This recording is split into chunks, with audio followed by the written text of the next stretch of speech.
Pascal. You are now rocking with that dude Pascal. We be going wild, Haitian in the building, so original. Got the haters catching feelings. Get your hands up to the ceiling and keep them held high. Cause St. Louis isn't ready. Forget about it, goodbye. Hold up, we just saying hi. Five somebody, rise up. Weekdays, catch us live. Somebody, let's go. Good morning.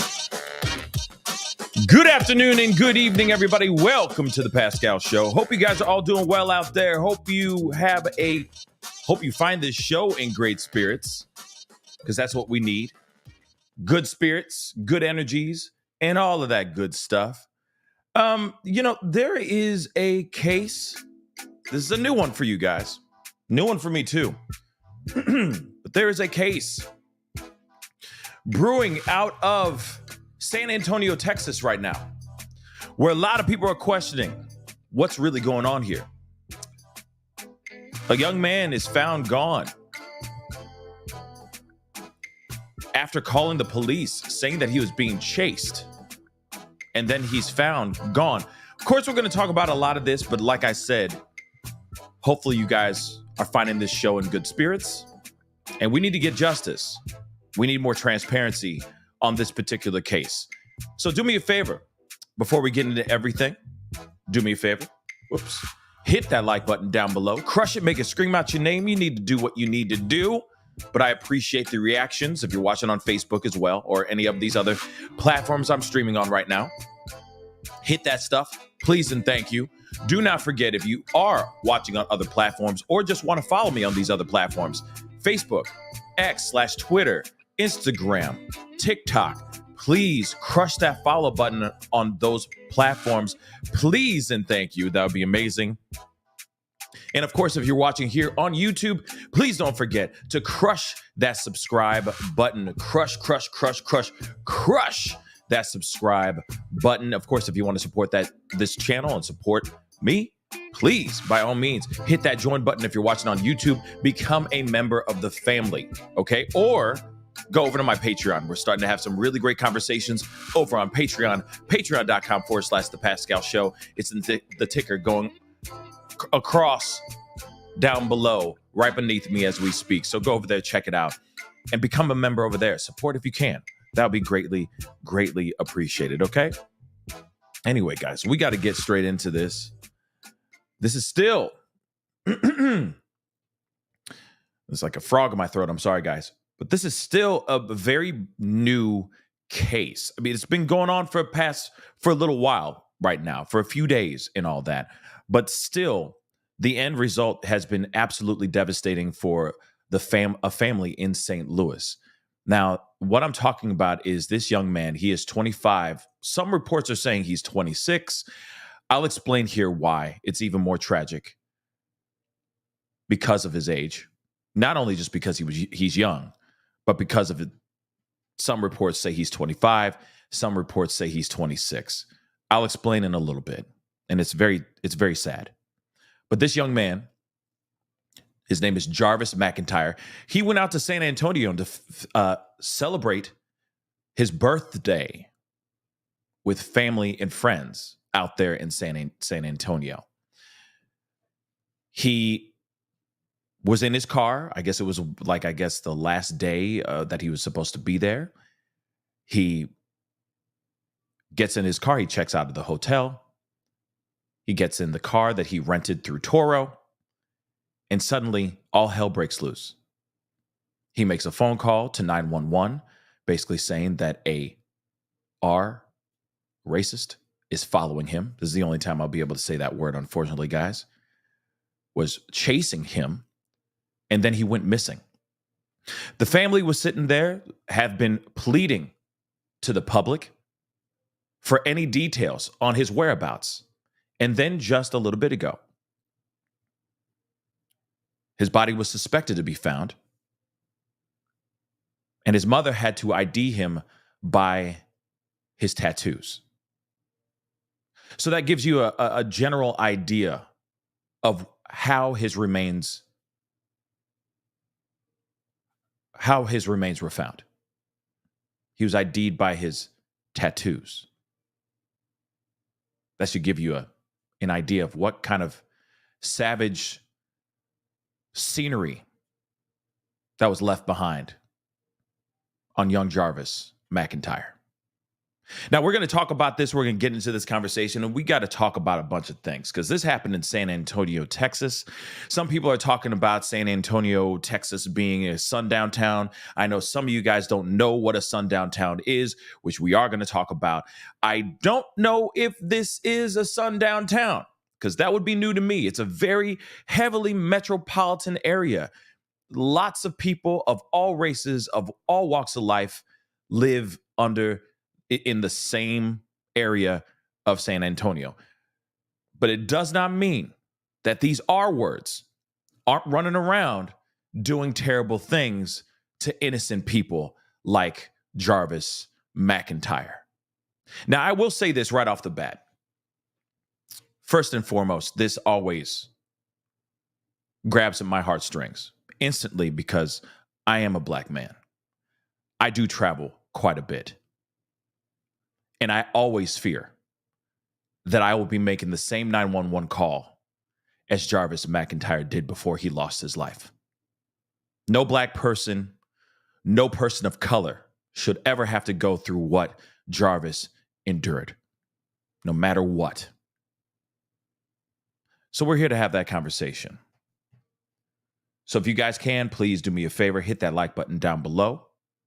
This is I feel, every person of color's worst nightmare. We see it in horror movies all the time and honestly, I'll be real. You see the white girl running away because they're in a weird house or in some weird town and all that stuff. You don't really see this.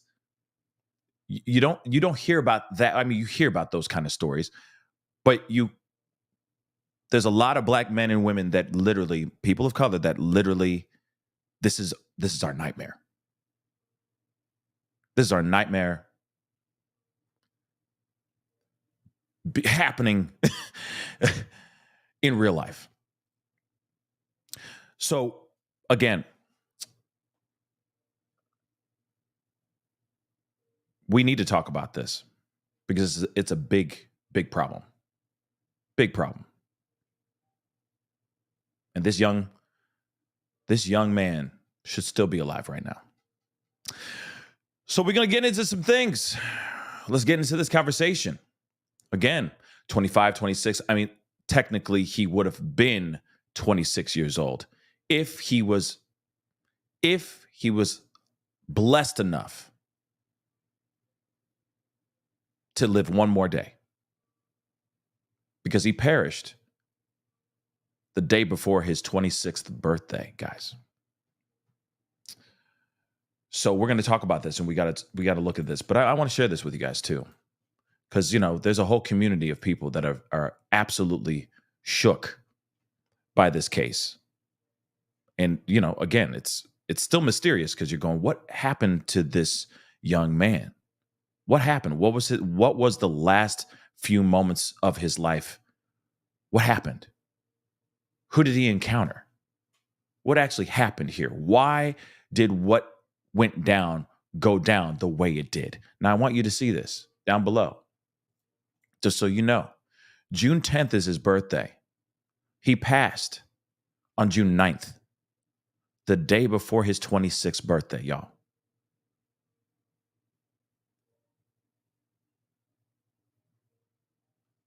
It's terrible. It's absolutely terrible. But this is a story. It's a tale as old as time, I will be honest. But this is a story that needs to be heard. It does. So let's take a look at this. Because here it is, guys. I mean, there's a lot of videos that we're going to be looking at as well. My thoughts and prayers go out to the family and friends that are all deeply, obviously, affected by this case. There's been a lot of speculation that's been flying around, which we will tap into and chime into for a little bit. But this is still a crazy thing. And a lot of people are curious, okay? A lot of people are curious. Was this a setup? Was he set up? Or did he happen to drive through in an area that he shouldn't have driven through and he ran into the wrong person? He was at the wrong place at the wrong time, right? That's one thing I keep wondering. And I hope we get that answer sometime soon. But unfortunately, cases like this tend to just fly right under the radar unless people are shaking trees, saying that young person's name, that loved one's name, over and over and over again. If you're not doing this, if you're not doing that, these cases, their names just fade away. And then there's another case that everyone gets extremely obsessed over and focused on. This particular situation here does need justice.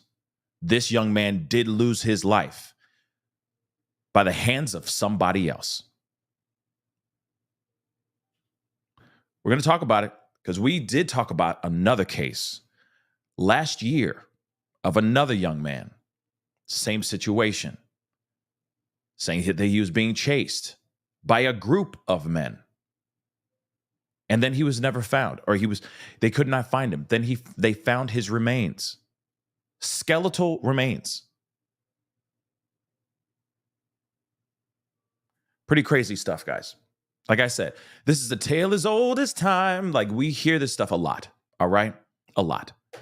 So now it's time we talk about it, so we bring a stop to this, right?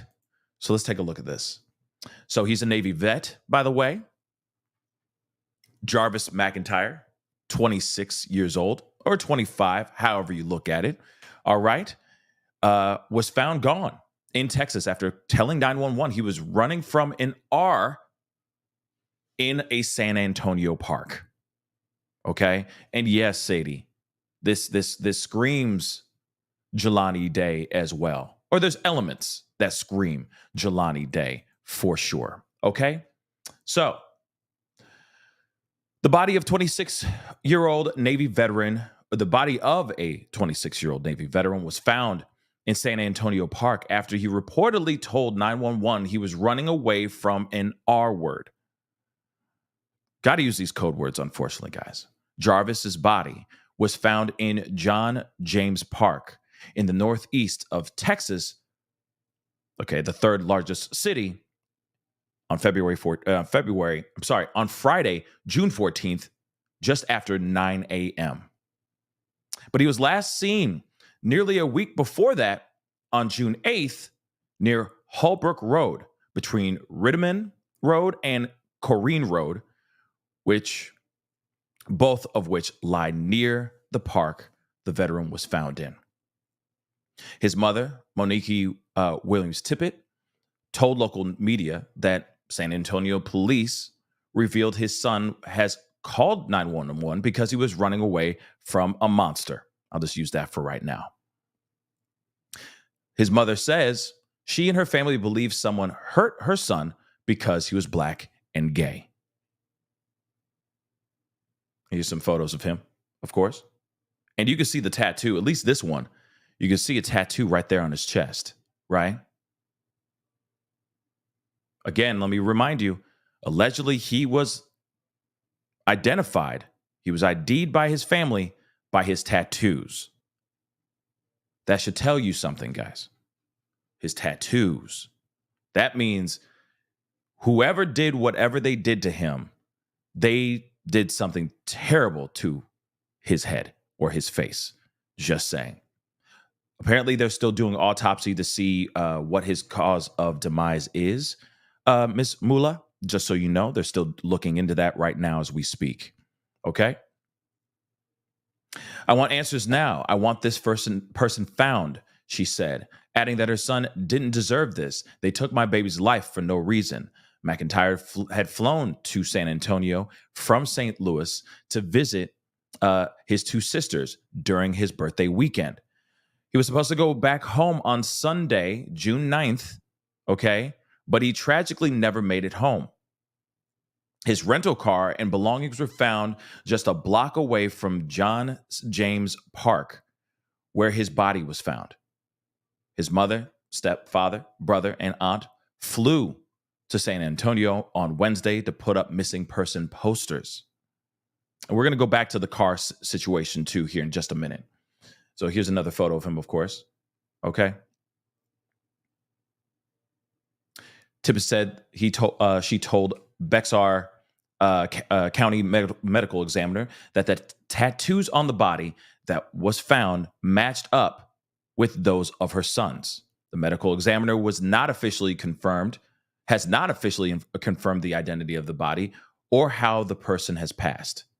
Now, I understand that from my understanding that they have confirmed that the remains are that of Jarvis, but we're going to continue on. Police have also not officially confirmed the body found belonged to Jarvis McIntyre.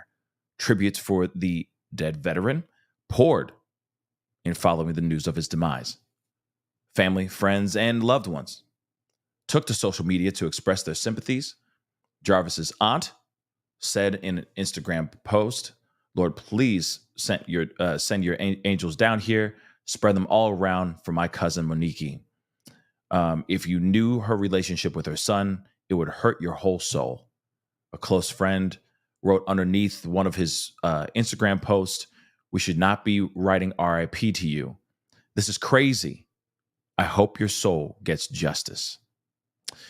And that's what we're trying to do right here, right? This is exactly what we're trying to do right here by bringing this up, by bringing up his name and talking about this live on this show. Now, I want to show you guys something here real quick, or I'm going to show you guys a couple clips and all that. But I want you guys to hear this because they said he was supposed to go back home on the 9th, okay, the day before his birthday, and then he never returned. Like he never showed up, he never got home.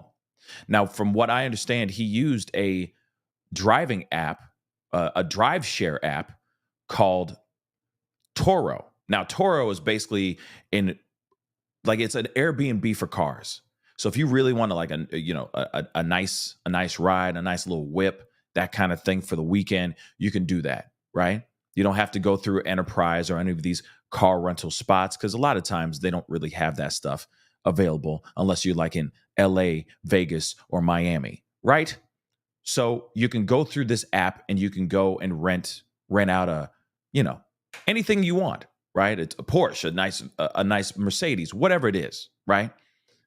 So he used that app to drive a specific car. So when the car was found, when they say like the rental car that he got through Toro, I don't remember if it's Turo or Toro, but the car that he rented from that car renting app and his belongings were found just a block away from the park where his body was allegedly found. His belongings, the car, all of that, side of the road, chilling, a block away from where he was found later. So it does make you wonder what actually happened here that would make him possibly get out of the car and run. Calling 911, saying somebody is chasing him. Fearing for his life, only to be found gone in the park. And from what I understand, the way I read it, seems like he was savagely attacked to the point where he had to be ID'd from his tattoos. Not that's his face, I know him, that's my son, or that's my best friend. No, it wasn't like that. Seems a bit weird, right? The other part I want to point out, by the way, it's not like this is a carjacking. If the car was a nice whip, let's be real. We hear these kind of stories all the time, right? Shoot, I had a friend of mine's brother lose his life just a few months ago because he was driving a nice whip. He pulled up to his house. Dudes came in blasting, took the car. My friend's brother, no longer here anymore. So it is a real thing. You could look at the ride and go, that's a nice whip. I want it, right? But what's crazy is that the rental car was on the side of the road with all of his belongings in it. And then he was out and found in the park. So like I said, even if it was something that was targeted because of his belongings, because of what he had, all those things weren't tampered with. So, you do the math, right? Okay. You do the math. Do the reverse math and go, okay, this was targeted because of him. What was it? Was it because he's openly gay? Or was it because of the color of his skin? Or is it a combination of both?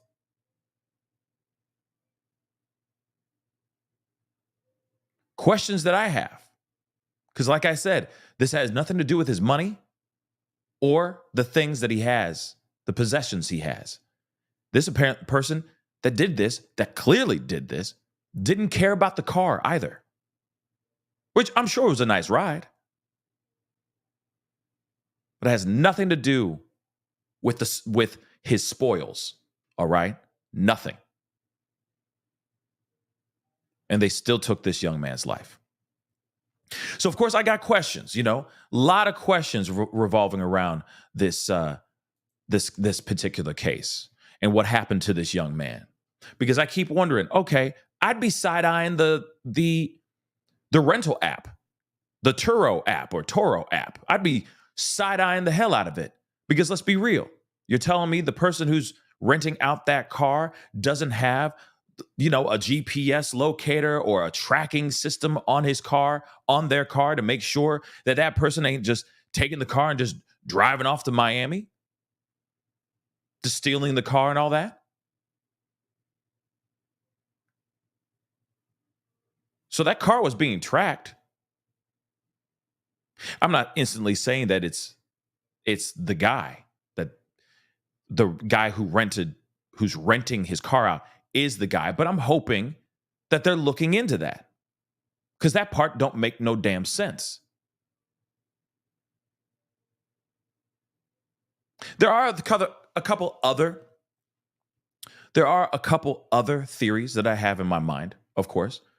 These are just theories, okay? These are just questions, and I think it's okay to ask questions about things from time to time, especially with cases. But I instantly wonder, was he meeting up with somebody? Was there a rendezvous point? Did he pick somebody up in the car and that person was out here for something sinister, maybe catfishing young Jarvis, and then attacked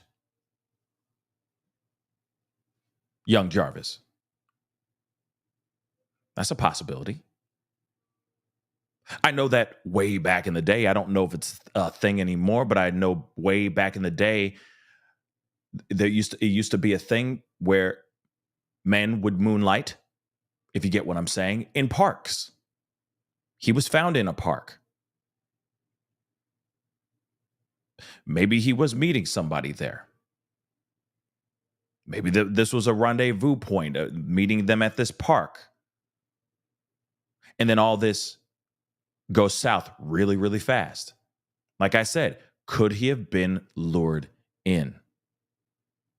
Now, like I said, I'm just asking questions. Don't mean no disrespect to nobody, okay? I'm just asking the questions. Because I know for a fact, some of y'all are asking the same doggone questions like me right now. Doesn't mean that I'm alluding to anything at all. But these are the questions that I'm sure law enforcement, if they're even working on this case still, I'm sure they're asking the same doggone questions.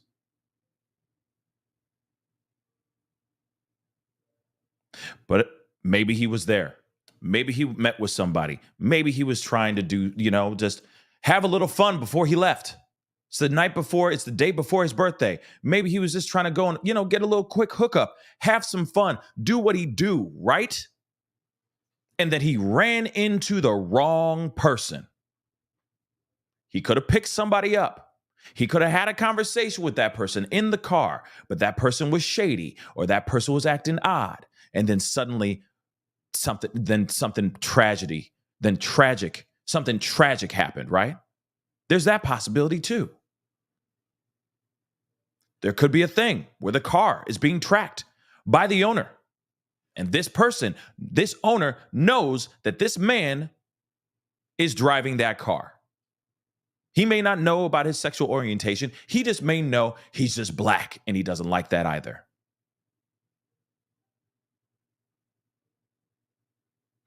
And then tragedy ensues. Or it could literally just be a situation where he was driving down the road.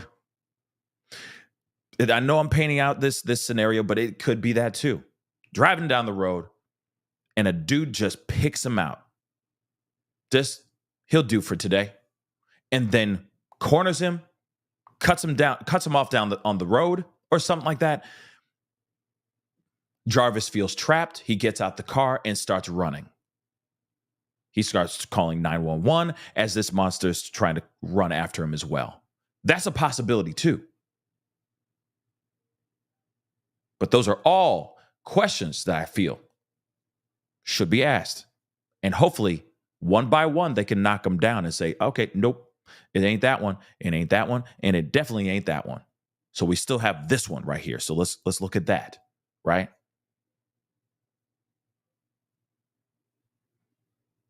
But like I said, this is a nightmare for every person of color.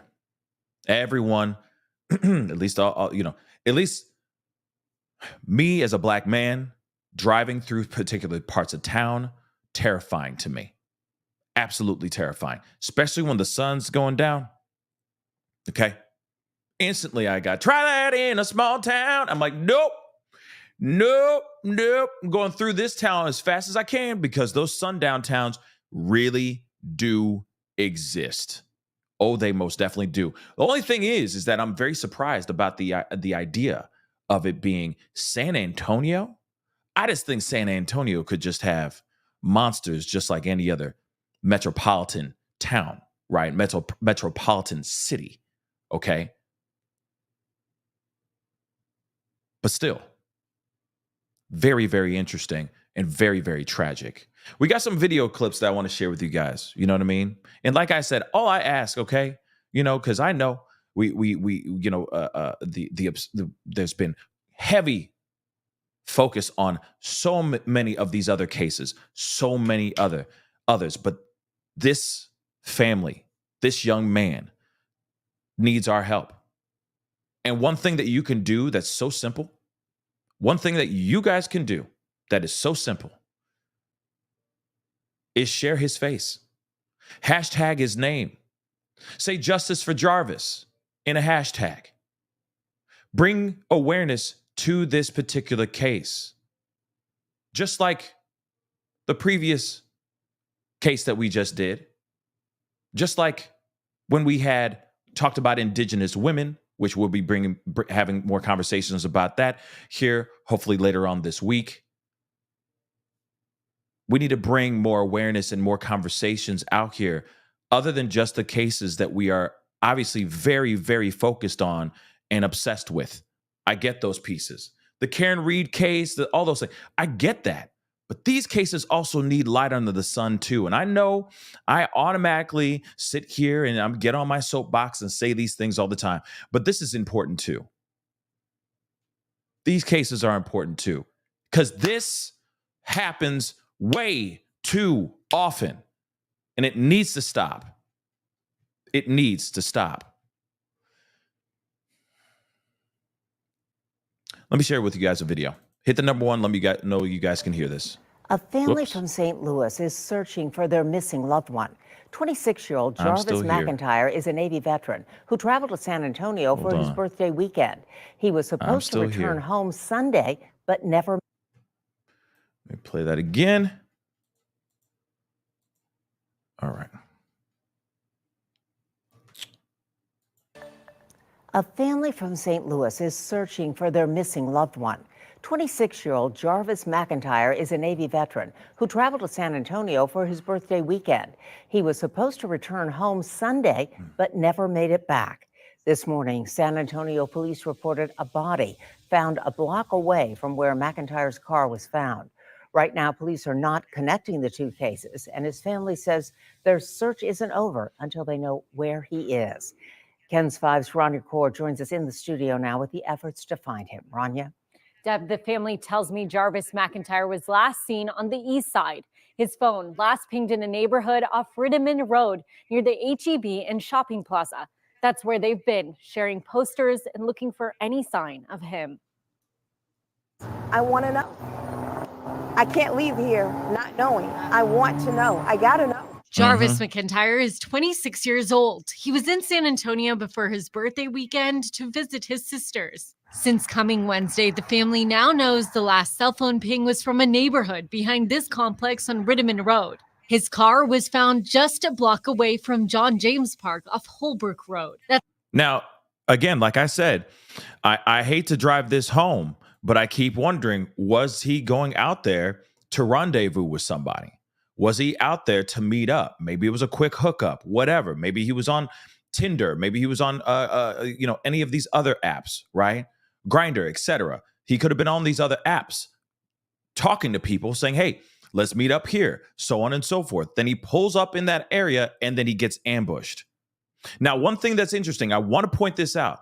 I've heard two different stories. Same story, but just different.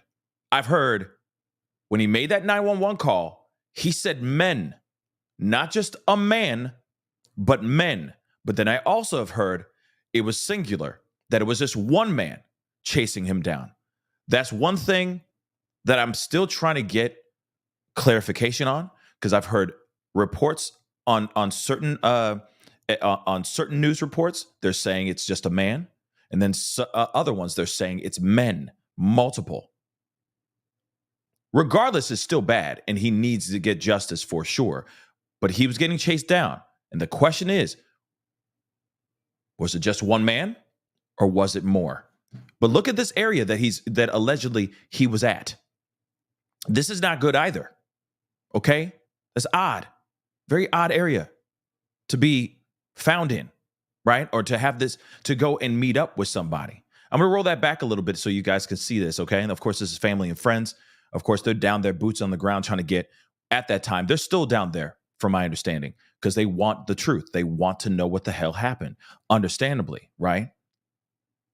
But they're down there trying to figure this whole thing out. It's terrifying, guys. But let me show you guys. Look at this. It's like a dirt road, y'all. He knows the last cell phone ping was from a neighborhood behind this complex on Riddiman Road. His car was found just a block away from John James Park off Holbrook Road. Look at that. I'm going to roll that one more time. She said, what? Now knows the last cell phone ping was from a neighborhood behind this complex on Riddiman Road. His last cell phone ping was behind a neighborhood. Just so you know. Then his car was found here. Okay, one more again so you guys can hear this in the nosebleed seats. Birthday weekend to visit his sisters. Since coming Wednesday, the family now knows the last cell phone ping was from a neighborhood behind this complex on Riddiman Road. His car was found just a block away from John James Park off Holbrook Road. Now, here's another thing. I'm sorry for pausing it a million times. The only other theory I was thinking is because his last cell phone ping was in an area behind, in a neighborhood behind a shopping center area, right? My only other theory is bad things happened in that place. Bad things happened in that neighborhood. That's the only other theory I can think of. He was in another place, right? He's calling 911, saying, I need help. This man is chasing me, right? And then I think maybe, like I said, this is another theory. This is just asking questions, okay? But another theory could be he went to that place, rendezvoused with somebody, got catfished, got lured in, got attacked, lost his life out there, and then they took him and his car and took it out here and then tried to discard his body out in this park. That's another possibility as well. Just have to say that. They may have moved his body. Boom. Okay? They may have moved his body, put his body in the car, drove that car out there, left it on the side of the road, pulled his body out and dragged him up literally like a block down or something like that. That could be very, very possible. Just saying that out loud. Let's continue. Like I said, we're just asking all the questions because we don't have the answers yet. That's where a body was found Friday morning. The San Antonio police have not confirmed the cases are connected. The Bexar County Medical Examiner's Office said the body found was that of a 26-year-old black male. Never would I have ever thought that I would be looking for a loved one. This is something that you see on TV on a regular. This is not something that you happens to your family. The family doing everything they can to search. My hope is to take him home, to find him and take him home with me. But to be completely honest with you, that's fading as each day that we're here with no leads to where Jarvis is. And I think this is pretty crazy too, okay? And yes, S-dubs, in 2024. This is all happening in 2024. This is a real story, okay? Mimi, thank you so much for the support. I really do appreciate it. And I will say this too. Shout out to all y'all. Real talk, real talk. I appreciate all y'all for being here, being a part of this conversation, because like I said, these conversations need to be had. These cases need more light under the sun. People still need to be saying people like Jarvis's name out here. We had Jelani Day. Someone just mentioned it earlier. We had Jelani Day. And I thought, ooh, okay, things are going to start moving in the right direction because of the Gabby Petito effect, if that makes any sense. Right when Joy Reid said that, hey, it's the missing white girl syndrome. You know, as soon as that happened, all of a sudden, the wave changed. The perspective changed. Suddenly it's like, oh, what about Jelani Day? What about Danny Robinson? What about all the, you know what I mean? And all of a sudden, people started to give a damn about missing and unalived black men, okay, as well. And then all of a sudden, it just died. Just died out. And now we got this situation right now.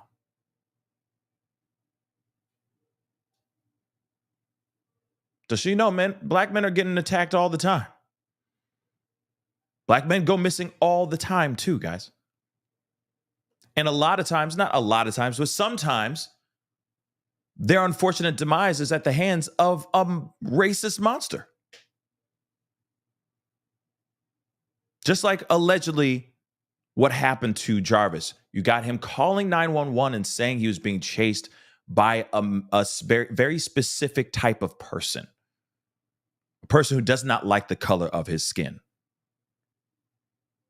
We should take that seriously. We should be looking into that and asking, why did that happen? And of course, it has to happen in Texas, of all things. Of course. But still, nonetheless, there are really, really bad people out here that are willing to do whatever it takes to take the life of people because of what they look like, because they got a little more, some melanin in their skin.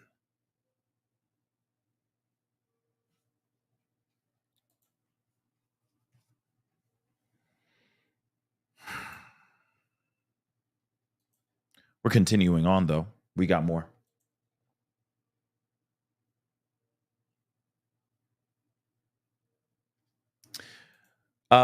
So real quick, before we go into any of these other videos and all that, I do want to share a couple screenshots and all that, like just trying to show you proof positive.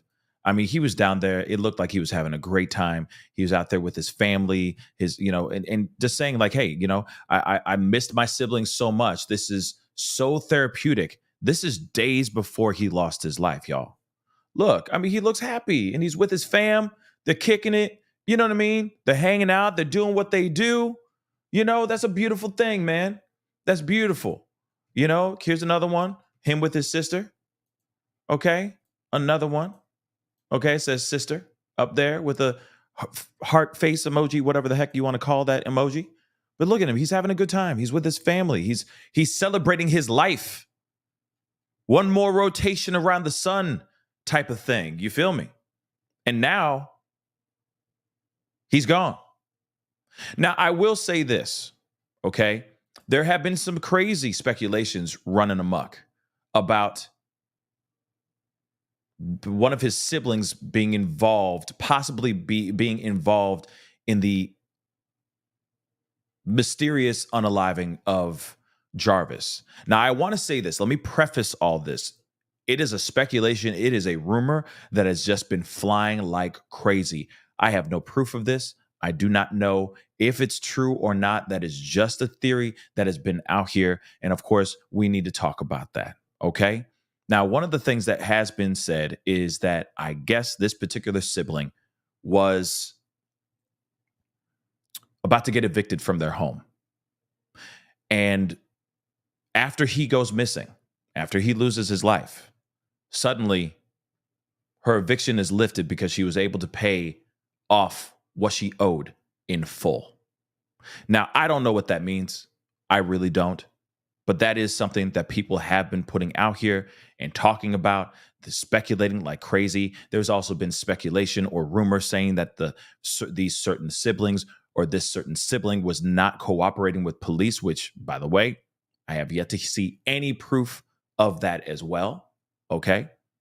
But it is out here that people are saying that that there's some sort of like he was set up type of situation. But then it's like, how would she be? I got questions, right? I got questions. But I'm just saying that out loud because people have been saying that quite a bit. And I keep wondering, is it really that? I mean, is that really true? Or is that just a bunch of malarkey? Okay. If that's a bunch of BS. And that's the thing. It gets bad when you got people out here, talking and saying this stuff out here. Okay. Again, money can be a terrible motivator for a lot of different things. But there's still no proof of any of that in this particular case. Just so you know. But, there is, let me just bring this up. So we have it. One second, guys. I'm sorry. Because I did not, it just popped in my head. I just thought about it just now. So I just want to share this with y'all.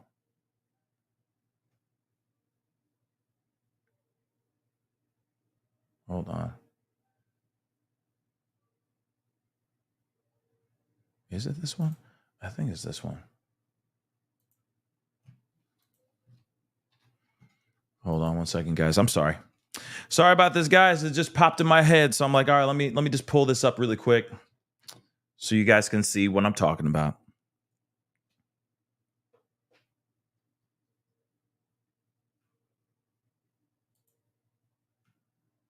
Okay, I think this is it. Hold on, guys. Milk stinks and the water stinks. The milk Things stinks. don't seem right. Things do not seem. The milk. This is from a content creator, Prophet Pie. I think it's Prophet Pie or Prophet PI. But I think this is where he talks about the rent money situation, the eviction notice thing. So we need to talk about it. So let's take a look at this. Stinks and the water stinks. This right here is Jarvis McIntyre. Click on the replying to. It'll take you back to the original story. I did a call to action that he's missing. Just a brief rundown. He went down to San Antonio, Texas to visit his half siblings on his dad's side, Rachel and Brittany McIntyre. And he got down there on June the 6th, which was a Thursday. He was supposed to return home for his birthday on Monday, June the 10th. He was last heard from on Saturday, and his phone last pinged in the Brentonwood Street in San Antonio. Now, when I first told you in the other story over there that one of the sisters, Rachel, is being very cooperative, but the sister, Brittany, she's not being cooperative. Now, I just want to say that this is apparently, that part I'll say is speculation, okay? There is no proof of her not willing to cooperate with police. Again, that is just part of the rumor mill. I need to make that abundantly clear, all right? He's blocking the family members. They reached out to her, all this stuff, right? It's a lot of suspicious things that's going on. So something else that is suspicious, and it raised a red flag. Now I am side-eyeing Brittany and whoever else is involved in this right here because something has happened. Something has happened. They have not identified the body that they found that was down the street from where he last went missing, okay? So we don't know if it's him or not. It has been confirmed, but just so you guys know, all right? This is an old video, okay? This is a day or two old, just so you guys know, okay? It's a little old, All right, let's rock and roll. I pray that it's not. But something that raised my eyebrows and made me look side-eye at Brittany is this right here. She had a court date to get evicted. It was filed on the 16th of May last month. Then all of a sudden, it got dismissed on the 14th. Yesterday, June the 14th, yesterday, just got dismissed. Yeah. Brother come down there to visit and everything all of a sudden, and I'm pretty sure he had a nice little banking account because, you know, he had a really good job. But all of a sudden, you were facing eviction. Then voila, suddenly you were able to get this dismissed because what? You were able to pay this off to keep from getting evicted. Now, one thing I do want to point out, okay, the only pushback I have about this is we got to consider theories here. Okay, we got to put other theories out here. It can't automatically just be, oh, because she got this done, you know, that she got this paid off means that this is all connected to the demise of her half brother, Jarvis. Let's talk about this for a second. What if there's a possibility that he went down there, they had a conversation, she and Jarvis out of the goodness of his own heart said, hey, I'll pay that off for you. Or what if she worked something out with the building that was trying to evict her from her home? What if she worked something out with them where she said, hey, I will pay it off over time. Please don't kick me out type thing. I understand that landlords don't roll like that, okay? But I'm just saying we still have to put those into consideration. You never know. He might have had that bag and said, hey, I got you, girl. I got you. No worries. If you need that money, I got you. And that's the other thing, too. I was just about to say that, Nicole.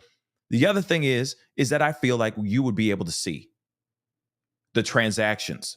If those transactions are happening after he had perished, after he was reported missing, that's a dead giveaway.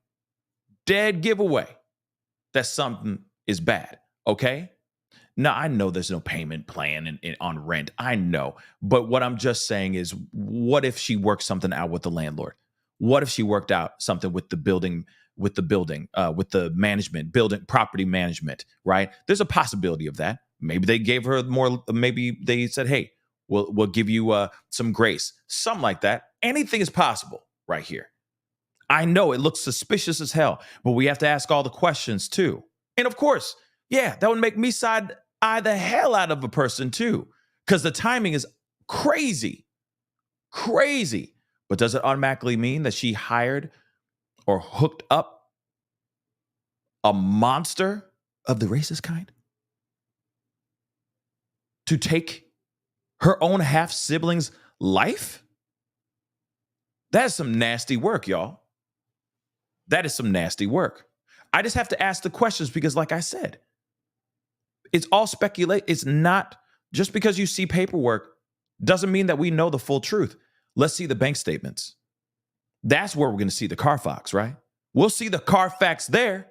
We'll see if she withdrew a crap ton of money or she something of that sort, charged something on his card. She received a whole bunch of money from him. We'll see all those connections, but they have yet to show any of that so far. But like I said, this is a theory, just so you guys know, this is a speculation that is floating around here like crazy. And again, it could be real, but then again, it could be fake. On the 14th, which was yesterday. Wow. Just something to think about. I'm not accusing, but this is alleged. Let me tell you how God works. He will cause somebody to tell on themselves by accident on purpose. He ain't wrong.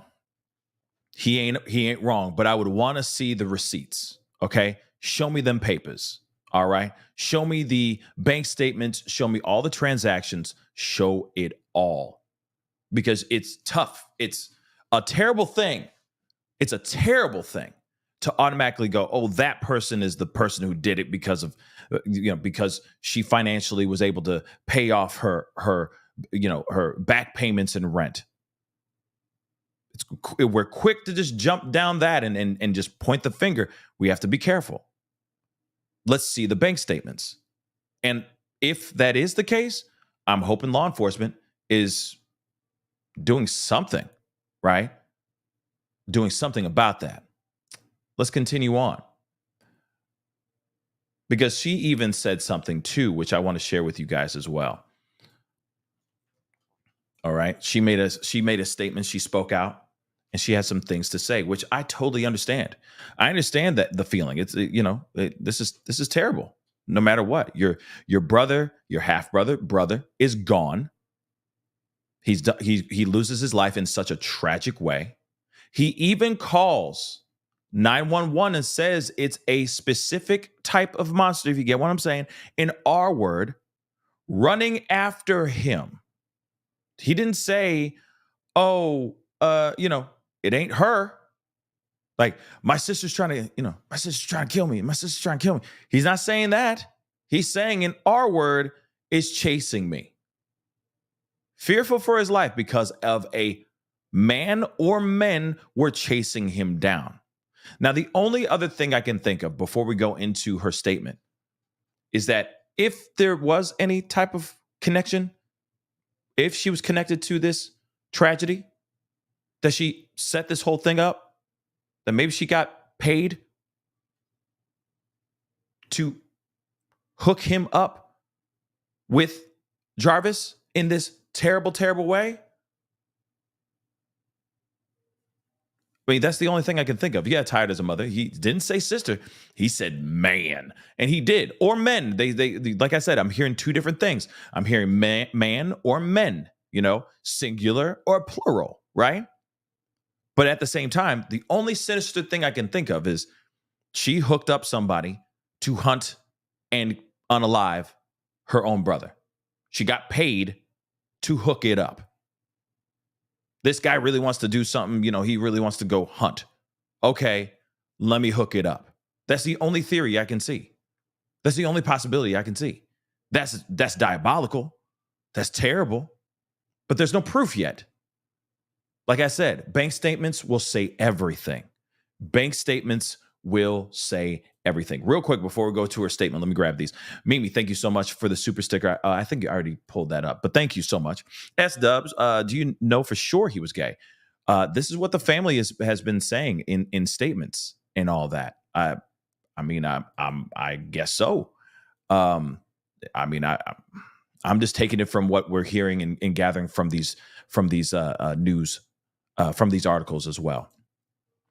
Megan, thank you so much for the super sticker. I really do appreciate it. Tired as a mother. Thank you so much.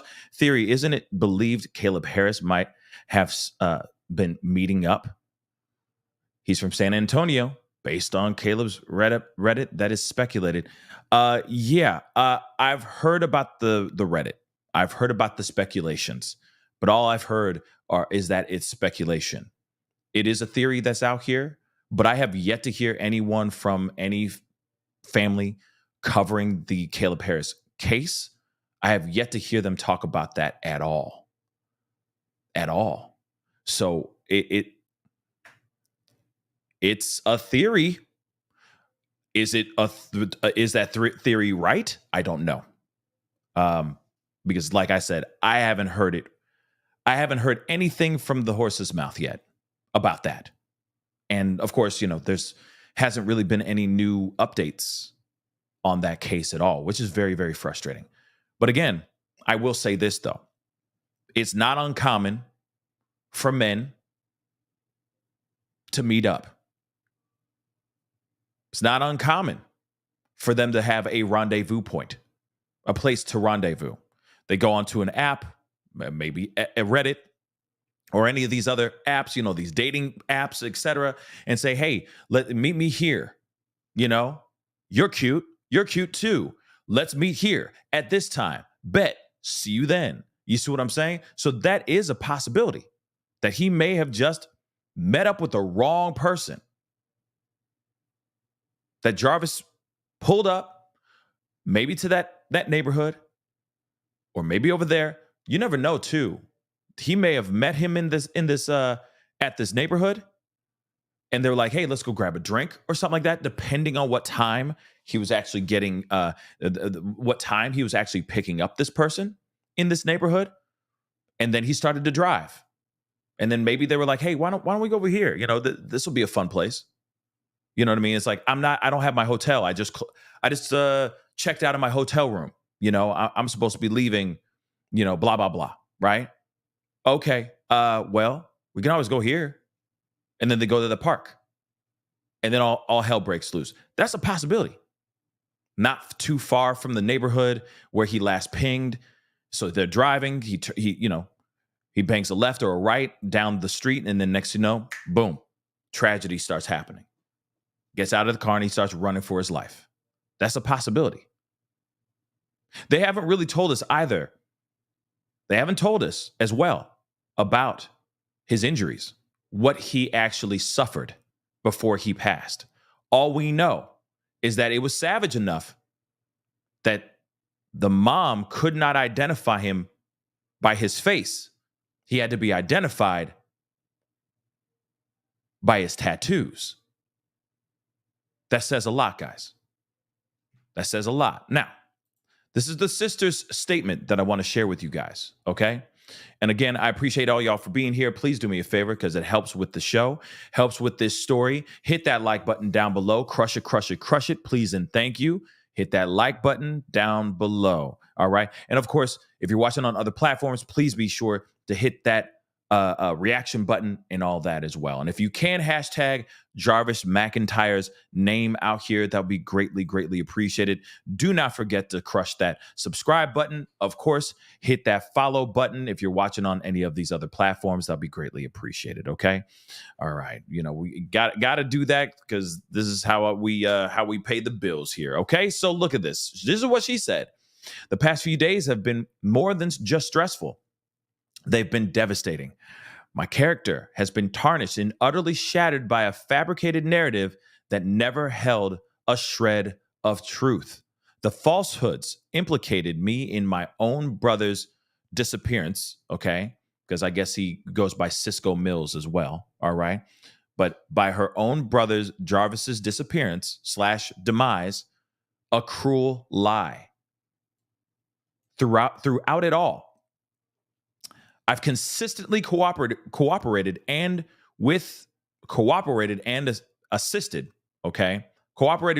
assisted the San Antonio police in their search for my brother. Our bond was deep. He loved me as much as I loved him. Now that the truth has emerged, not a single person has extended an apology for the slanderous accusations and hurtful remarks they made.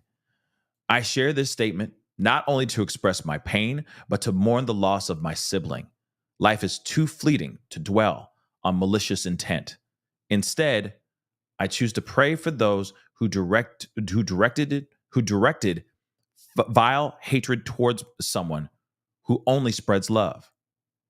I find solace in knowing that my brother and I shared moments filled with love, laughter, and happiness in our final times together. I'm happy to know that I'm happy to know that I filled my little brother's last days with nothing but love, laughter, and smiles. Now, I want to say, I think this is a very beautifully written thing.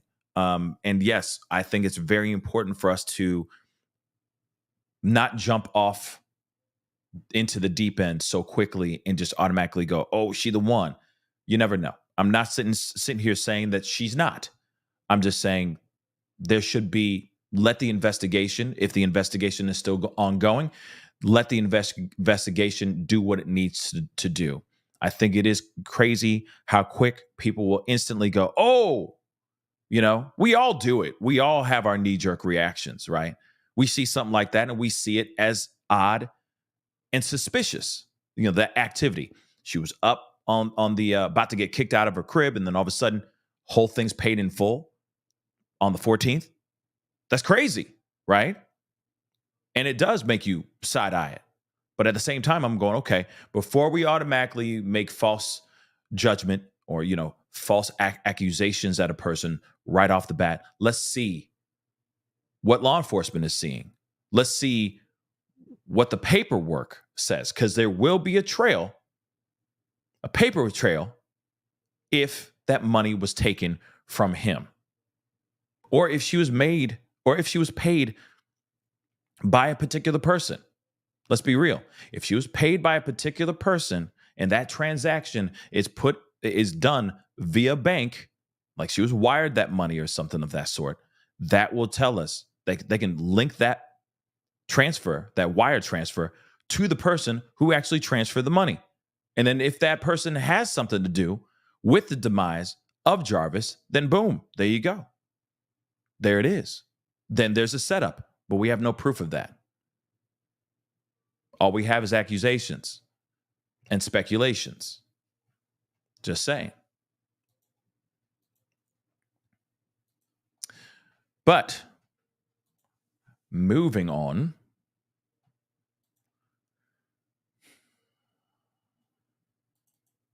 Here's another one, another thing. This is from the New Real STL News. And, I think that people are feeling some type of way about this for real. All right. Says San Antonio Police Department dropped the ball on Jarvis McIntyre's disappearance. Y'all, we need to talk about how San Antonio Police Department completely mishandled the disappearance of Jarvis McIntyre. It's heartbreaking and infuriating how poorly this case was handled. Here are 3 major points that show how bad it was. 1, an ignored 911 call. Jarvis called 911 saying he was being chased by, they say, people with pew-pews through the woods. This should have set off alarm bells and got immediate action. Instead, it feels like it was swept under the rug.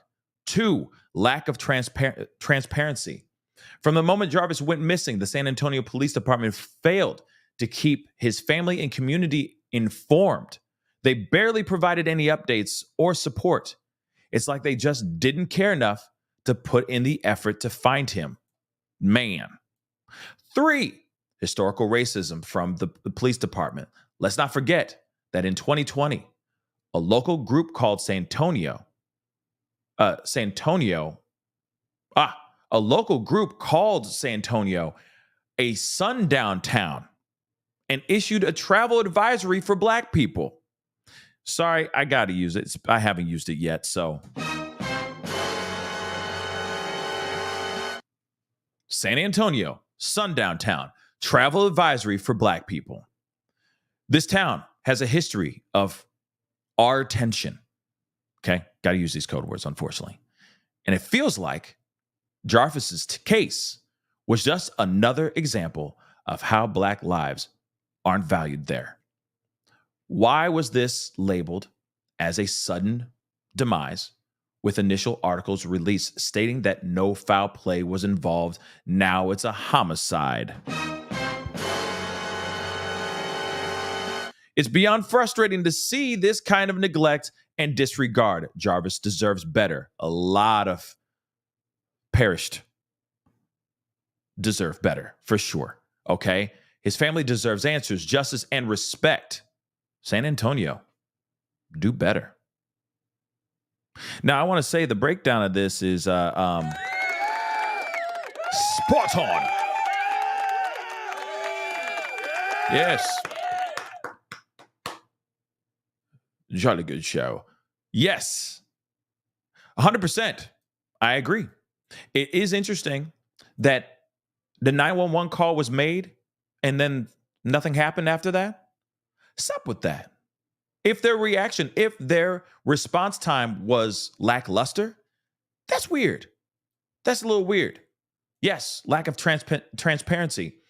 You got family, friends, all they want is to know what exactly happened to their son and their loved one, Jarvis. And you're not telling them nothing. Now, we've heard this a million times. Like I said before, tale as old as time. We've heard this stuff a million times before on so many cases, okay? Not only just on cases for the likes of Jarvis, but others like Riley Strain, Sebastian Rogers, and the sort. We can keep going on and on and on.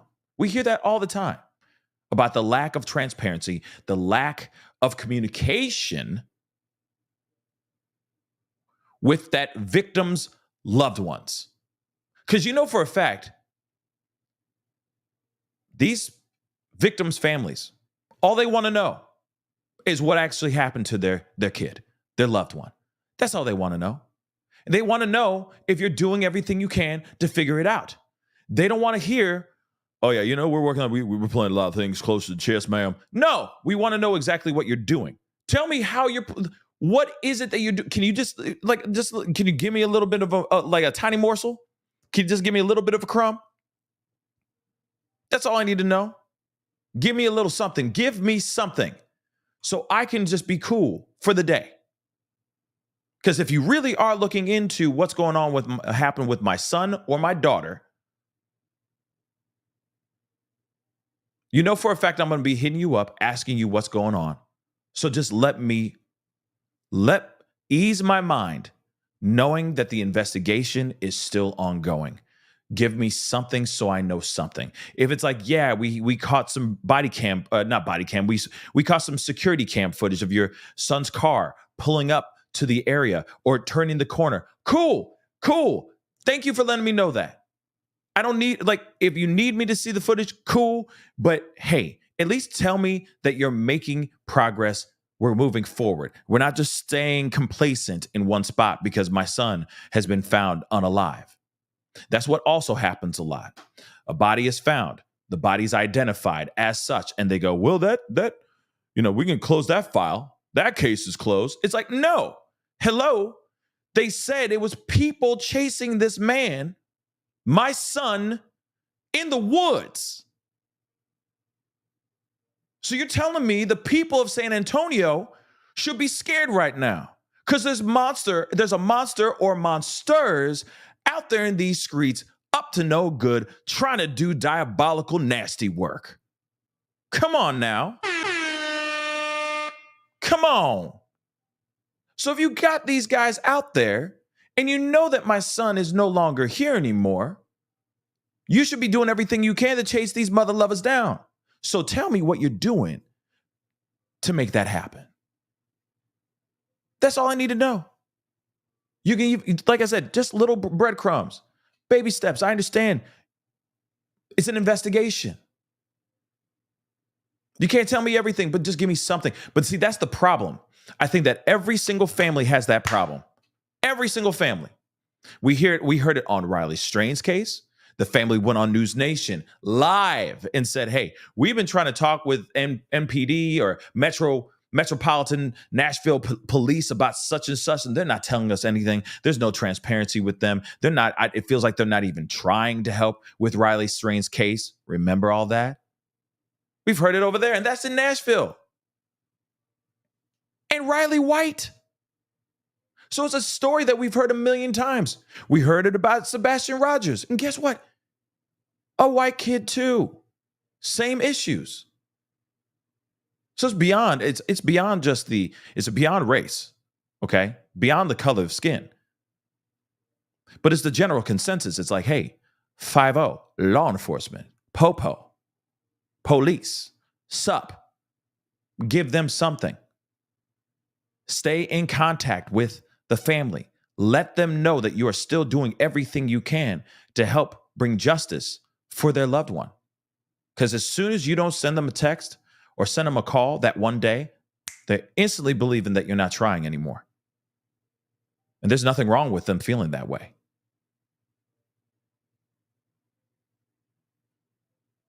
Just saying. Okay. And of course, historical mistreatment, okay, from the police department. And that is also a real thing too. We all know that. Maybe some of y'all don't know all that, but we do know all about that, okay? And the fact that, which is really interesting, okay? And T, I think you sent something. I don't know if you sent it to me in an email, but if you could send it to me, if you're still listening, if you're still watching, if you can send me that link via email, I will definitely pull that up because that would be very, very helpful. But one thing I do find to be very interesting as well, this is crazy. This part right here, the Sundown town conversation. Because a lot of times, a lot of the sundown towns that actually do exist out here in these streets, they're towns. They're not metropolitan cities.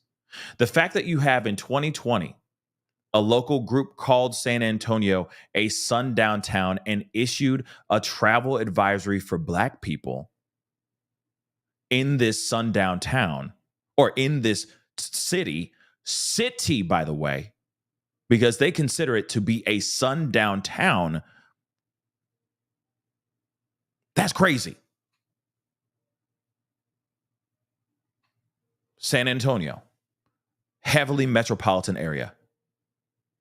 All types of people, all walks of life, every race under the sun. Okay? Blue, yellow, purple, black, brown, white, all of them. San Antonio. But they said in this local group, considered it a sundown town. That's terrifying. And we're going to talk about the sundown town thing in just a moment. Trust and believe. But again, that is some wild stuff, okay? And real quick, I just want to pull this flyer up so you guys can see this too. This is from when he was first missing, okay? But this is some information that I think is important. And also, there's another piece I forgot too, which I'm going to talk about here in just a second. It says, missing, please help, okay? Jarvis McIntyre, who would have been 26 years old, okay? I mean, his birthday was the day after his demise, right? But at the same time, dang, right? So I guess you could say he's 26, all right? But here it is. Sunday morning, the day before his demise, he checked out of his Airbnb, had brunch with his paternal sister, several of her friends, and vanished. His rental with Turo was found on Sabian Drive, I guess. Jarvis was last seen with his paternal sister, Brittany McCormick / McIntyre. All right. Our efforts to find him was only led to an abandoned vehicle with all of his belongings. Now, the other thing I want to point out is the Airbnb. I want to point out the Airbnb. That's one other thing. You got to remember, these are all kind of like, these are all apps independently ran by the owners of the Airbnb or that Turo. So we talked about the Turo. We could say the same thing about the Airbnb, the person who owns the Airbnb. Is there any connection with that too? Could that person realize who was going to be staying in their rental, in their apartment or house or whatever, and they said, I found somebody for you, and then he was targeted? That's a possibility too. But he literally allegedly checked out of his Airbnb that morning, Sunday morning, because allegedly he was going to be on a flight back home. Okay. Thank you, S-Dubs. I'll pull that up here in a second. Thank you so much. Thank you. Okay. Real quick, tired as a mother. So I just want to point that out real quick before I forget. Airbnb, is there a connection there too? I'm just hoping that law enforcement is doing what they need to do, because if there is one or multiple people that did this to this young man, they are still out there. They're still out there plotting their next attack. And it could be another Jarvis. We could have another Jarvis story here in a little bit. And I'm sure that whoever did this to Jarvis, they've done this before. I guarantee you that. So, tired as a mother. Thank you so much. In my honest opinion, law enforcement disregards missing people. All should be considered foul play until there is 100% proof otherwise. Exactly. I agree. They even said that they did not suspect foul play in the very beginning of it. And then they said, oh, no, there is foul play. What? Make that make sense. Make that make sense.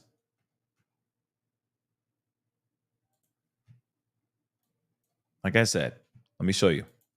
Boom. Why was this labeled as a sudden demise, with initial articles released stating that no foul play was involved, and now it's a homicide? Now, I understand. Let me just say this really quick. This clearly, if it's a sudden, passing, right?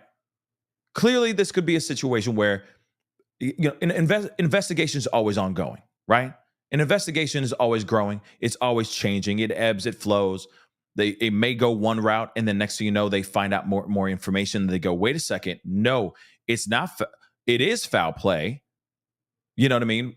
Instead of them thinking it's something else, right? They instantly go, wait a second, no. This is foul play. At first, we thought it was one thing. We thought it was maybe a self-induced situation. But no, it's not. We were wrong. So we're going this way. It's possible. Those things do happen. There's been things where they suspect foul play, and then they do their investigation, and then they realize that it isn't foul play.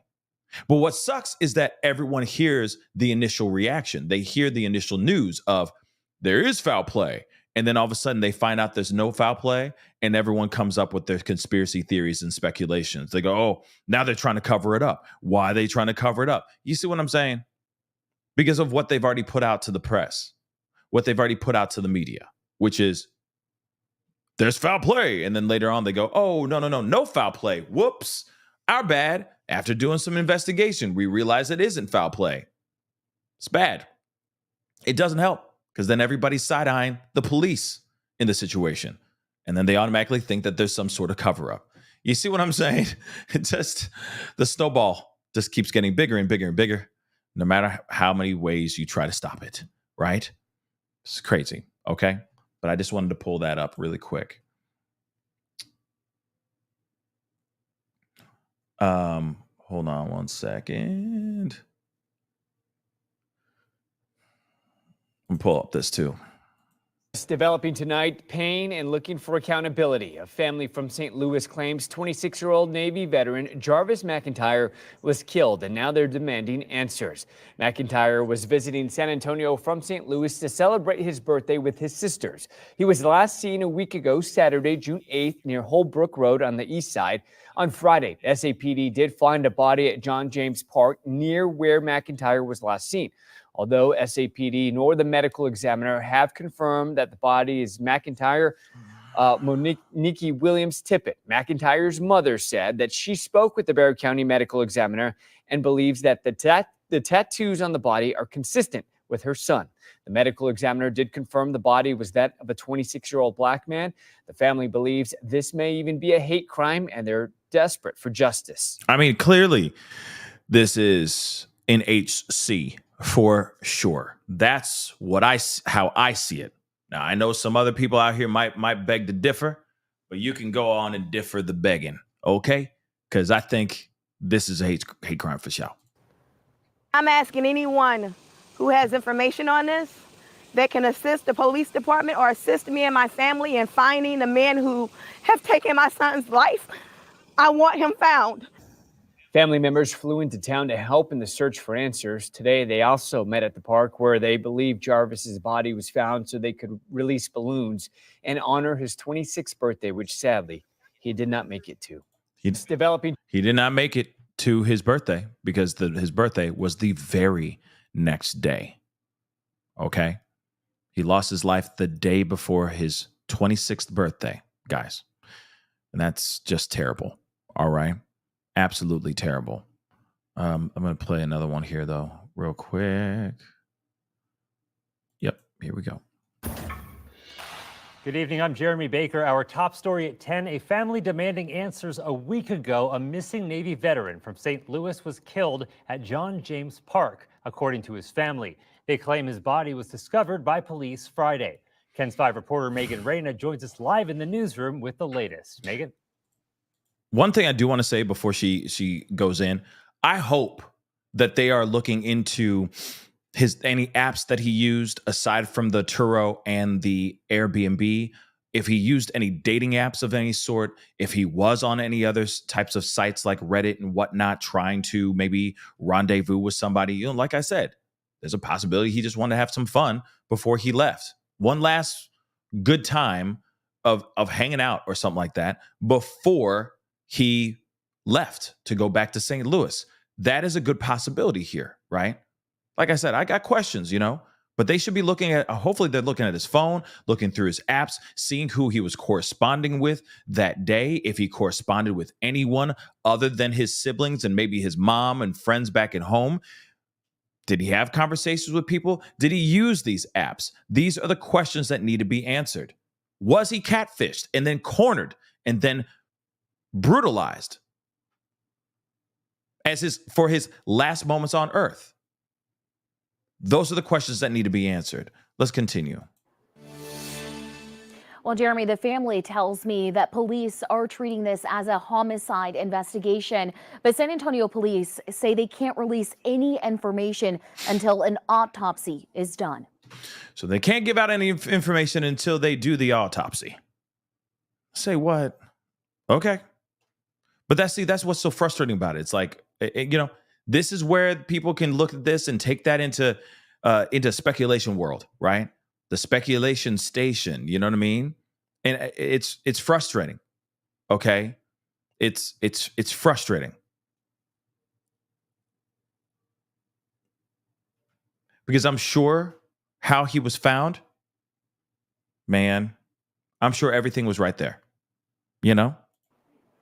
He died 1 day short of his birthday. Instead of celebrating Jarvis McIntyre's 26th birthday, Monique Williams is having to build a memorial for her son. He didn't wish harm on anyone. And he was simply here to visit family and was going to head home that same day. Williams knew something was off when she didn't hear from McIntyre on his birthday, June 10th. Shortly after, the family filed a missing persons report with San Antonio police and traveled to Texas to search for him, putting up flyers, knocking on doors, and reaching out for help online. But just 2 blocks from where his abandoned car was found full of his belongings was where they say his body was discovered Friday by police. Due to a tip from someone else who said that they smelled something in the park or something wasn't right, that's when we got authorities out here to actually search the park. And I was praying that it wasn't him. Williams says she spoke to the medical examiner who described McIntyre's tattoos. However, as of Sunday night, the medical examiner has only confirmed to KINS 5 the body was a 26-year-old black man. And I want answers. And I want answers now. She says she's been in touch with a homicide investigator with San Antonio police. All she knows right now is that her son reportedly called 911 a week ago to report a racist person chasing him in the park. We want the person found. They took my baby's life for no reason.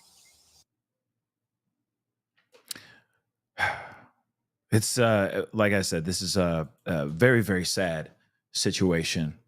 I do also want to point out another theory that just popped in my head. Like I said, I'm just asking the questions. And this is just a theory. This is just a question. And I could be absolutely wrong. Let me just say that. But if this is anywhere near possible, this theory, then they need to start asking some questions to some other people. Hear me out. Here's my theory. What are the chances of him rendezvousing with somebody? Okay? Him going and he's on his app or whatever. He's having a full-on conversation with them, whatever. He meets up with somebody. He pulls up to the area. Say it's in that park. Say they're in that park. And he's with somebody. And they're doing whatever. Hanging out, talking, whatever. They could be doing more. Doesn't matter. Then all of a sudden, out of nowhere, somebody or somebodies show up and start chasing him down. That's another possibility too. I know that sounds like crazy and there's all these 15,000 different possibilities because we don't know everything yet, but that could be it too. That maybe he was in the area already. The person that he was with, probably a nice person, whatever. They're doing whatever. They're hanging out. They're conversating, whatever it may be. And these people are in the area just trying to find bad things to happen, trying to find someone to do bad things too. That could be it too. It may not even be a thing where he was catfished or lured in, right? it could also be that those people just showed up and said, this is where people show up to do their thing here. We about to go mess some people up type of situation. Maybe. But that is a possibility too. So we have to put that into consideration. Now, if that is true, and he did meet up with somebody in that area, and that person is just a bystander, they need to be talking to that person as well. Like I said, I'm just thinking of all the possibilities here, right? All of them. So we can make sense of the situation and maybe bring justice for this kid fast. Because, it breaks my heart that, we see another grieving mother sitting here trying to get justice, trying to get understanding, trying to understand what actually happened here. But that park, I feel, most definitely has a story to tell. And it could be a thing where there was another eyewitness, but that person's probably terrified to talk. And if there really is a eyewitness with that theory I just said, I hope that they get enough courage to step forward and speak, because that could get us some more clarity, and maybe they can ID some of these monsters that did what they did. Because this man definitely lost his life by somebody. It wasn't done by his own hand. It was definitely done by somebody. Now, real quick before we continue on. Yes. Thank you. Phew. That is wild. Okay, sorry. I'm looking at this link that T and S Dub sent me, and wow. All I can say is wow. But first, let me just say this. I know a lot of you guys are, I'm sure, savvy and know about what a sundown town is, okay? But a sundown town, to make a very long story short, it is not a place where Black men and women, or people of color really, should find themselves in that town when the sun goes down. Some places used to have signs as you're driving into their towns, basically saying, if you're brown, something like that, like, you don't want to be in this town when the sun goes down. That kind of stuff. There are literal billboards that were erected in areas that actually had that up. You do not want to be in this town when the sun goes down. Why? Because you would turn into prey. You become the hunted. Countless men and women have lost their lives because of terrible individuals running around, stringing them up like they're prey. And it's still a thing to this day. So I want to show you guys something, because I've never seen this map before in my life. And I just looked at it and I'm like, oh my damn, this is terrifying. But I want to make sure you guys see this for yourselves. This is just a map of the country of America. For those of y'all who are across the pond, good day. This is just a map of the U.S. Have mercy. Take a look at this. Let it soak in, people. Look at this. So, the pink is possible, okay? Pink is possible. A little bit darker red, a slightly darker red. It's like almost like a pinkish red, all right? It says probable. Red, like just dark red, is surely this is a sundown town. Okay. And then, of course, they have like a black town or township that's black dots. And then, of course, there's a gray dot, like a darker gray dot, which is unlikely, always biracial. Like, I guess it's just a little bit more metropolitan. Look at that. Look at that. That is terrifying. So let's take a look at down in this area.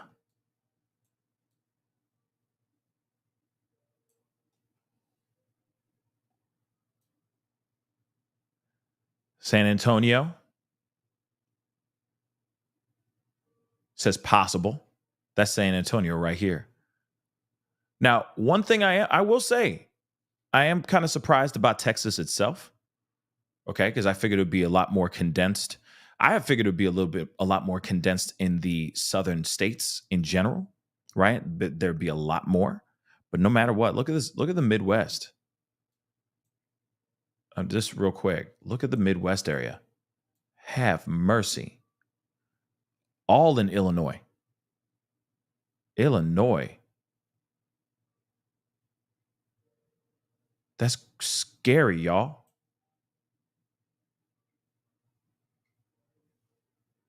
Our own version of map time. Shout out to you Grizzlies out there. Okay.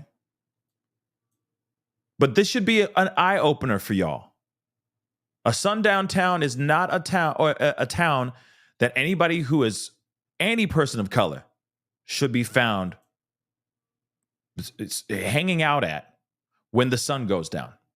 And they still exist. I'm surprised about California too. Look at Cali.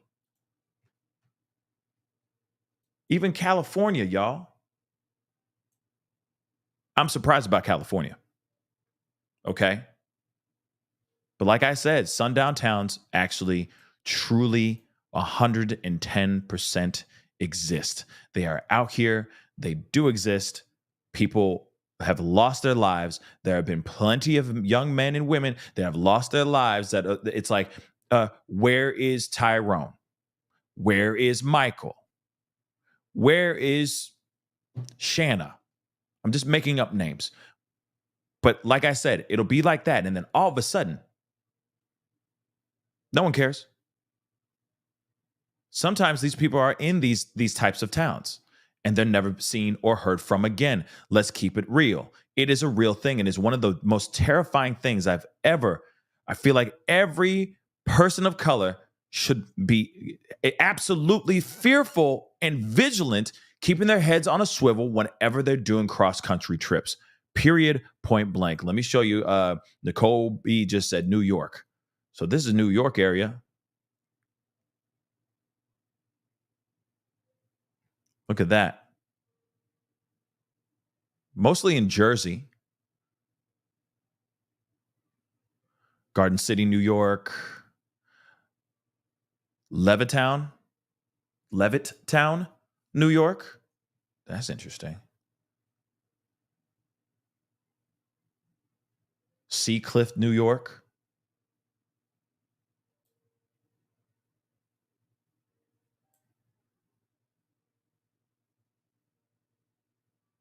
Man, that's crazy. That's the East. That's like a little bit of the upper East Coast area. Not surprised by Boston. No disrespect to you Bostonians. But still, crazy stuff, guys. All right. The Kobe said, LOL, I went to school in Garden City and got the cops called on me for being black at Target. At Target? For real, though? Man, I got stories. I'm sure we all got stories that we could share, okay? Of just, being in an area for just being brown, okay? Being brown or black, yep, or yellow, all right? Trust and believe, they out there. Carbonized, thank you so much. No matter what, no matter the what, where, why, or who, someone did something evil to this young man. He deserves justice. May his soul find peace. I hope he does too. Just to be completely real, because it is an absolute terrifying thing. Now, I want to share this thing with you guys. All right, because this is something that I've talked about in the past, and I'm just trying to bring more. I'm just trying to wake y'all up because this stuff is real. Okay, and we've talked about this particular case before, about a year ago. Yeah, over a year ago, I had a conversation about Rasheem Carter. It's a young man who was out in a town He was out there for work. Somehow he was stuck in that town overnight, and he was never heard or seen from ever again. So real quick, let me share with you guys again. This is all coming from a small town, Sundown town. But let me play this for you guys.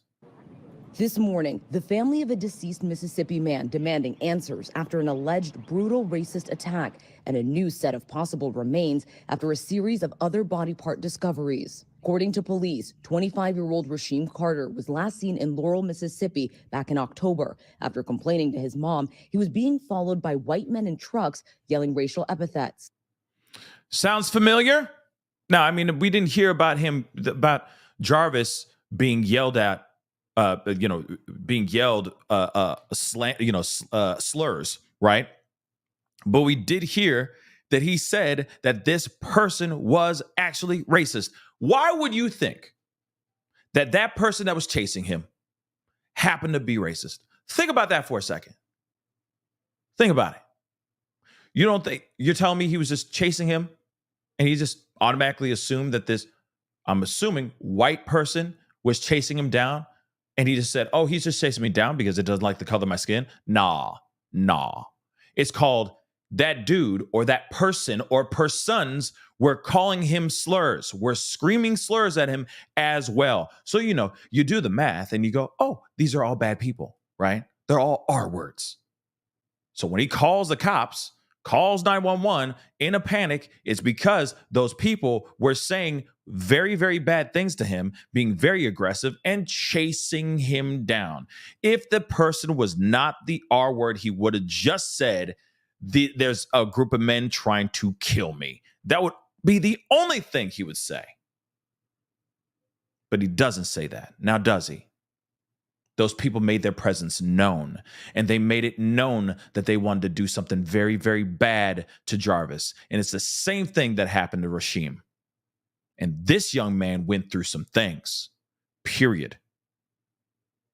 At some point in this young man was found shirtless on a deer cam. Shirtless. It looked like he had a huge bruise on the side of his body, on the torso of his body. His remains were found, and there were skeletal remains. They even said that his head was removed from his body.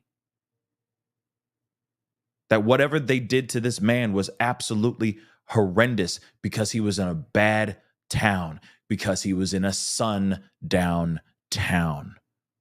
They still have yet to get justice for this young man right here. And we reported this over a year ago, guys. Over a year ago. But let me educate you. Let me learn y'all a little something about this situation. Let the news cook. Police confirm Carter sought help at a local police station. I'm the mother that's going to keep standing, that's going to keep fighting, that's going to keep doing what I have to do as a mother to get the justice that my son deserved. His family and civil rights attorney Ben Crump calling for justice, insisting Carter was mutilated. We know that this was not of natural causes. This was a Mississippi lynching in 2022. The Smith County Sheriff telling ABC News his office 2022. initially ruled no foul play was involved in Carter's death. But now the Mississippi Bureau of My bad. 2022. So it's been 2 years since we reported this case. My bad. Investigation, who has taken over the case, says it's an ongoing investigation. The sheriff adding in a news statement, quote, our goal is to uncover the truth, regardless of outside opinion or influence, and to bring closure and truth to Mr. Carter's family.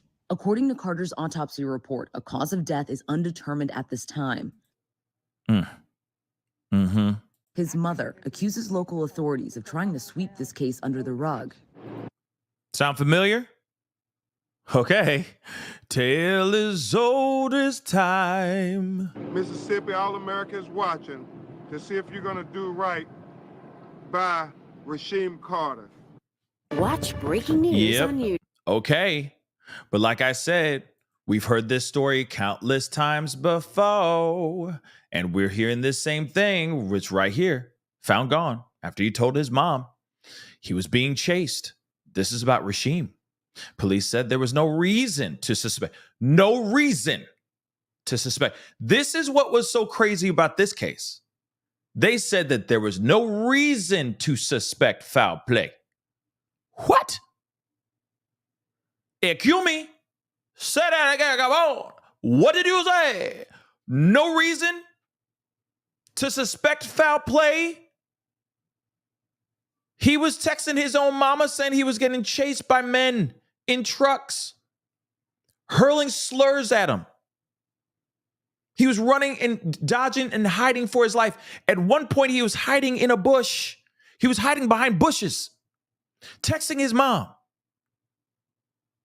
He was out there on a job. He went out there to work on a job. And apparently he had to stay one night, if I'm correct. This is all, I'm just recalling all this in my brain. And then all hell breaks loose. So he's texting his own mama saying, hey, there are men in trucks trying to chase me down. And this local PD say, no, there's no reason for foul play, to suspect foul play. No foul play indeed. No, this man was found in the way that he was found. Pieces of his body. He was not intact. Do you get what I'm saying? And the text he was giving to his mom shouldn't be something that we should be concerned about. Like I said, hold on. Take a look. Family of black man was found unalive in Mississippi after he warned his mother that he was being chased by white men hurling slurs, demanded a federal investigation Monday after the local authorities said they had no reason to suspect foul play in his demise. He was 25 years old. Rasheem Carter was reported missing on October 2nd after his mother said he had sought help from police and frantically called her to say white men in 3 trucks were pursuing him. Let me just say this. He sought help from police, calling her frantically. That was the last day Carter's family heard from him. On November 2nd, authorities said they found the remains in a wooded area south of Taylorsville, Mississippi. In a statement on Facebook, a day later, the sheriff's department said it had no reason to believe foul play was involved, though case was under investigation. What? This is Rasheem right here. 25-year-old Rasheem Carter. On Monday, Carter's loved ones and their attorney, Ben Crump, slammed local authorities for stonewalling them for more than 4 months and for the initial determination, saying they believe Carter was a victim of a brutal HC. Can't say those words. This was a nefarious act. This was an act of evil or an evil act. This is what Benjamin Crump said. He urged the Justice Department on Monday to take over the investigation as a civil rights case as he revealed photographs of Carter's skeletal remains, including his skull and some vertebrae. He says this was not a natural demise. This represents a young man who was unalived. He also told Crump also told reporters that he believes Carter's head was removed from his body and that his spinal cord was found in another location away from his own head. Now, I understand some people sit there and go, oh, well, animals and so on and so forth. Sure, that's a possibility as well. But why? Well, you got to look at the origin story of why he was out there in the woods found gone in the first place. It's because he called the police, said he needed help. He called his own mama, said that there were men in trucks chasing him down. There are moments and details in this that are absolutely insane that show you that there is, for a fact, foul play involved in this situation. And yet they looked at this and they said, oh, no foul play. And they kept it moving. This man went missing for a while, and then he was found. The mom only received messages and phone calls from her own son saying that he was being chased. Of course, we're going to look at that and say, no, that sounds like foul play, man.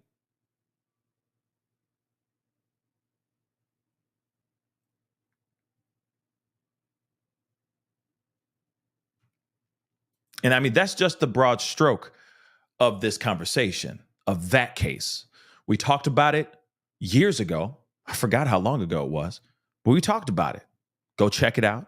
All right. I'll put the link to that one in the description box down below, so you guys can get a little savvy to the information, because we've talked about sundown towns a million times on this show, and it's terrifying. And I don't think that you have to be in a sundown town to run into a racist monster. Okay?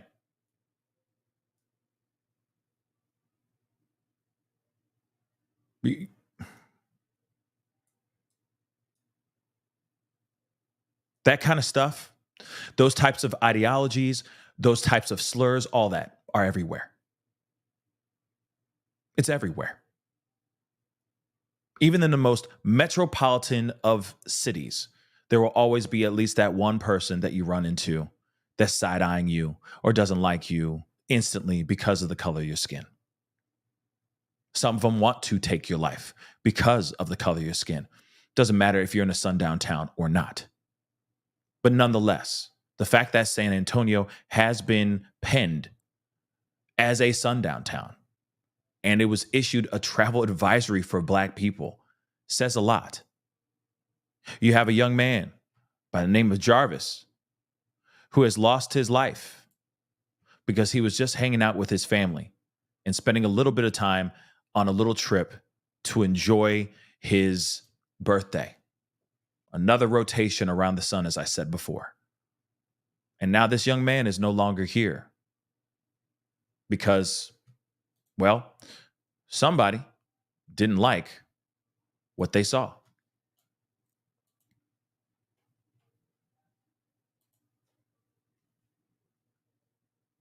It's sad, but like I said in the beginning, I think this is what every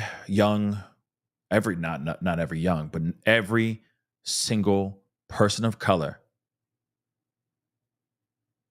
prays to never see when they're on a cross-country trip or if they're just in a town on vacation. But I will tell you this too. Evil comes at everybody in all shapes and forms. It might be because of how you dressed. It may be because of how you look, the color of your skin, because you're a man, because you're a woman, because you're too tall, because you're too short. It could be anything. It could be because you got children. It doesn't matter. Evil comes in so many ways, and in so many demonic forms. It's our responsibility to keep our heads on a swivel, keep ourselves safe, and not trust every situation that we're in. I'm not sitting here saying or throwing any shade towards Jarvis. I think what happened to him was terrible, and I think he was caught off guard. Understandably. You don't think you'll ever run into evil. I don't think you ever do until it actually happens. But I do hope that we do get some sort of clarity for this young man and for this young man's family. Again, as soon as I hear these kinds of cases, it instantly strikes a chord in me because it's one of my nightmares. It's something that I get scared about whenever I go out of town. Doesn't matter what town I'm in. Because, you don't know the areas in which you're in sometimes. Sometimes you're hanging out. You think you're safe. And then they wait for that one moment when you've had maybe a few too many, or you're just by yourself. So you're vulnerable. And then they chase you down like they did to Jarvis. But the only way that we can fight this type of evil is by talking about these kinds of cases, bringing this stuff to reality, bringing these stories to the forefront so that our kids and our loved ones hear these stories and learn from these tragedies so that they do not become a hashtag, so that they do not become a tragedy as well.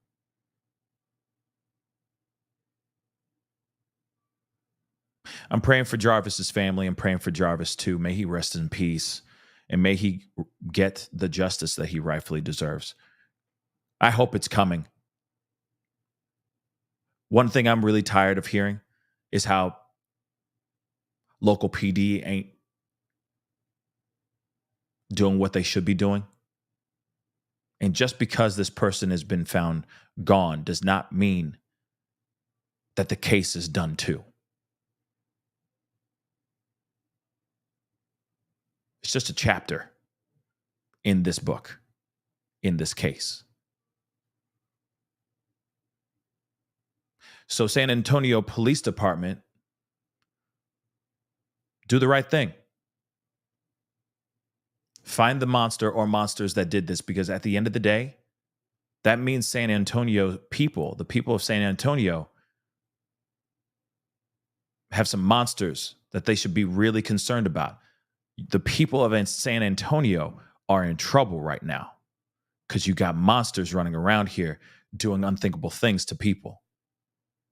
There could be another victim happening today or tomorrow or any day. This monster or monsters could strike again very, very soon and could be targeting just black men or gay men. Doesn't matter. It needs to stop.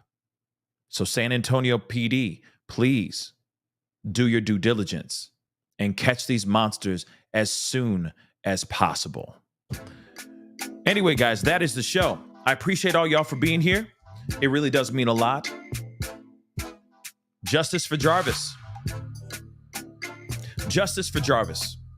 All I ask for you guys to do is please share this show if you can, or at least share his face, share his photo, share his hashtag. Okay, Jarvis McIntyre. That's with an Y. Okay, in the McIntyre. It's spelled up above or down below in the title, wherever you're watching this show right here. Let's bring some awareness for this case. I'm sure it's still ongoing. It's still developing. Trust and believe we will be talking about this more very, very soon. But let's help bring some transparency and some more awareness on this case. I'd really appreciate it.